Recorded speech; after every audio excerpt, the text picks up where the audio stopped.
Итак, добрый день, дорогие подписчики.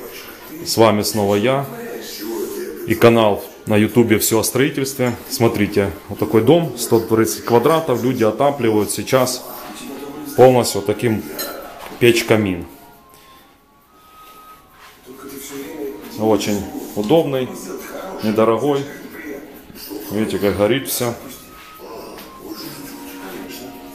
Вот. Здесь идет к нему черная труба такая, дымоходная.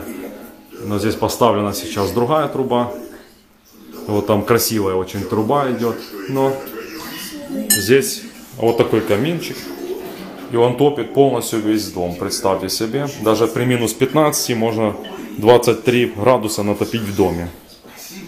Так что... Вот. Конечно, в этой комнате жарко, но... Тепло поднимается сразу поверху на второй этаж. Вот. И вот через личный проем. И на втором этаже тоже тепло. И потом тепло распространяется в кухню. И в ванную. И в коридор. Итак, всем до свидания. До скорых встреч.